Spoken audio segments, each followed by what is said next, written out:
So the bird dog and I went and busted some snipe a while back, and I thought I would do a clean and cook right here for you, so stay tuned.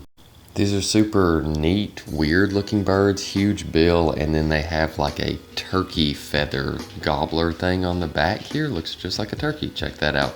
Anyway, this is pretty straightforward if you've cleaned any small birds before, but if you haven't, what you do here is go in between the legs and find the point of the breast and just stick your thumb in, and you just kind of peel that breast out. Now it is easier if you'll break the wings off first, but I thought that it might be a little bit neater inside the house if I didn't, but I was wrong. Just clean these outside, but lighting and noise and stuff, so I was cleaning them inside for y'all. You're welcome. And once you get all the feathers pulled off, you're left with a clean breast, and just repeat that for however many birds you have. And now, what you're going to want to do is take a sharp fillet knife, and mine was not because I've ran it through the dishwasher or something, I don't know. Anyway, just follow the breastbone and the wishbone, like kind of around, and these fillets will just pop right off either side. Now, this is a great time to check and make sure there isn't any shot that was left in the meat, because that will cause a bad day if you bite down on one of those. But anyway, if they've got a hole on one side, just make sure there's a hole on the other side, because that means the piece went all the way through. And what you're left with is a bunch of bite-sized fillets. And if you've had dove or anything like that, you're gonna know about what these taste like. So I usually would marinate these in Dale's, but I didn't have any because, pandemic and war in Ukraine and stuff. Anyway, there's not any at the grocery store, so I use zesty Italian and soy sauce. And now I've just got some bacon grease in a hot skillet here. I'm gonna throw some onions in there and get them going. Just want to cook them till they start turning colors, and then we'll add some more stuff to the pot.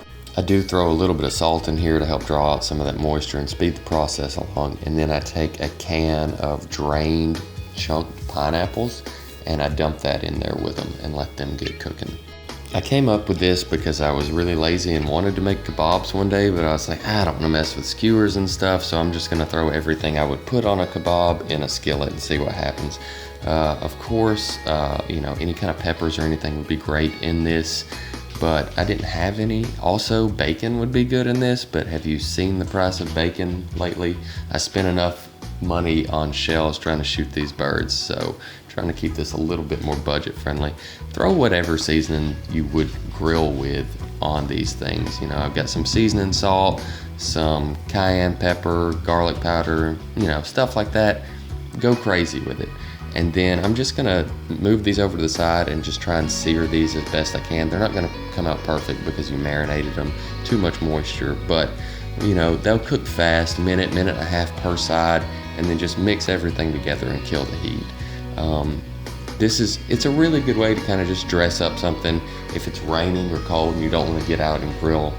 This is a pretty good alternative, and I have had no complaints from anybody that's had it. Highly recommend that. And it turned out great. And if you're asking, why don't you just shoot dove? Well, here at least, dove season ends in January and snipe season goes till the end of February. So if you want something that tastes kind of like dove and dove season's over, snipe may be an option for you. Anyway, guys, thank you so much for watching. Please like, comment, share, and subscribe. Have a good one.